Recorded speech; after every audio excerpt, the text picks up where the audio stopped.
Welcome to Buffalo on the Rise. I'm your host, Joe Chili. With us is Kevin O'Brien. I have to make sure that I get this right. Refractive Surgery Director, right? It's a title I gave myself because it sounds important. I've been here 34 years. I change my title every once in a while. This is the one I came up with for the last couple of years. Well, Kevin is with Fichte, Endel, and Elmer Eye Care, and do they give you that hat for free? I just want you to know. We had these made for promotional, but I wear it because the last time I saw you, I was letting this grow for a pirate festival in Alcott, and I just did that not too long ago. So I kept the hat, and I kind of like it because it has that look to it. And yes, they did give me the hat and the button that I'm talking about today. Really? Yeah. Yeah, the hat looks very nice. Looks like you just had brain surgery.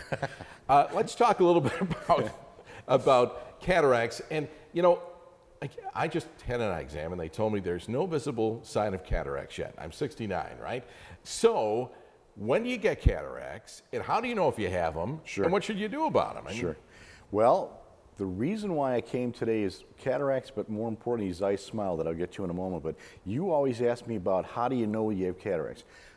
I like to say, and I'm not a doctor, but I like to say when you stop doing things you like, driving at night, or you stop doing things that you enjoy, or you won't drive, it's raining, you stop going to restaurants or places that you like to go because you're not sure of your vision, you probably have the start of cataracts. Everybody gets them eventually. It happens usually over the age of, well, you can have them as early as 40. I'm 66. I noticed at 64 years old, and I was having problems driving. And it's almost like the headlights of a car that yellow from the ultraviolet over years. The lens inside your eye actually changes in configuration, gets cloudy, and instead of clear, that's a cataract. Well, let me ask you this. Now, I've worked indoors most of my life. Sure. On radio, whatever the case may be. Do cataracts, could this be part of the reason I don't have them yet? Because do they develop because of sunlight? They could be congenital, they can be traumatic. We've seen kids, actually, a great story I told somebody the other day, pop bottles. What is a pop bottle? Western Europe, we call it pop bottles instead of soda. Right. Flipped a cap off, hit them in the eye, immediately caused trauma. It's almost like if you have clear ice and you hit the ice and it frosts, inside your eye, the cataract can form from trauma, from blunt force or boxer, things like that. So inside people have less likely early development of cataracts. Generally speaking, I'm not a doctor, but it could be one of the reasons. But you can have them early, you can have them late. There are people that are 90 and still don't have cataracts. So you may get them in your lifetime if you live long enough. So you may not have them. Can you correct them with glasses, or is this something that you have to? That's the other thing. You take your glasses and you're always like wiping them and trying to get them clean. And you're like, these are just smudgy all the time. I can't see through clear lenses. And you're not. It's not the glasses. It's your lens. And so you just always feel like it's a little cloudy. There's halos around lights, and there's a starburst pattern to the headlights in front of you, and that's annoying. So let's talk about the procedure. When can you have it done? How long does it take you before you can go back to work? Is it painful? If it was painful, I wouldn't have had it done. And I've had it done. Oh, come on, don't be a wuss. No, and I'm telling you, guys are worse than women. Women are tough, and I say that in the nicest possible way. But no, you do it usually in a hospital or an ambulatory surgery center, which we have one. And you go in and you have a driver. You fill out some paperwork after you've had your eye exam. They say you have cataracts. You do one at a time to make sure that you're healed and everything's good. And it's like a hospital setting. You go in there, you talk to the anesthesiologist, you kind of joke a little bit. They start an IV, they give you some, we call it happy juice, but it's kind of a sedative. You can hear what's going on. They also give you something called Versed, which makes you forget what happened. So, you don't really experience anything, no pain at all, zero pain. Sometimes they'll use a laser in the beginning to actually pre-do the cataract, and then you go into the operating room with the doctor.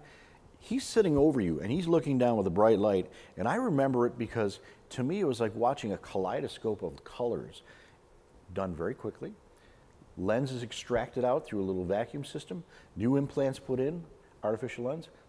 You go home, and by the next day, you're up and functioning. You don't play Lucy in the Sky with Diamonds in the background while this is going on. It's funny you say that because they were playing an Allman Brothers song, and I'm in the thing by myself, and all of a sudden, there was no music.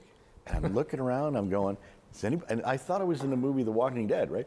So I'm like, shouldn't say that. I said, is anybody still here? And finally, Dr. Endel came in, who did my procedure, and he said, hey, how's it going? I said, good. I said, but what happened to the Allman Brothers? He thought I meant the band. Right. I know, the music. He said, well, I got a phone call, and I used my phone for a player, and I had to answer the phone call. That's why the music went off. I said, don't do that ever again. So we don't play Lucy in the Sky, but I heard the Allman Brothers. All right, well, we've got a couple of minutes left in this segment, but what I want to know is, why do they give you, before we want to talk about the seminar too, they do, but why do you give somebody something so that they don't remember it? I don't get that. Versed is a wonderful cocktail, I'll say, and it's kind of like you want to be not out, but you want to be a little la-la, and there's no horrible part to it, but it just makes the whole experience better. I mean, again, not being a doctor, I'm not quite sure the exact reason, but I know that it works great, and I know that most people get done saying, that was great. I remember nothing at all, because there's nothing to remember, to be honest. They should do that to people after they have divorce. I think it would be a good idea. What about seminars, Kevin? If you check our website, you'll see that we do these wonderful seminars once a month. You get to meet the doctor, you get to have some lunch, you get to talk about cataracts, and it's usually new people. So if you go to the website... Nude people? New people. New people, yeah. So if you go to the website and you're that person that says, I want to learn more about cataracts, and I want to talk to a guy. I want to talk to, it's like talking to the car mechanic before he works on your car. The doctor will actually answer questions. In the world, there's not a lot of people that do that. Well, we do that. I think that's great. Kevin O'Brien, we appreciate you joining us today from Fichte, Endel, and Elmer Eye Care. For more information and answers to your questions, contact Fichte, Endel, and Elmer Eye Care by calling 716-564-2020 or go to fichte.com.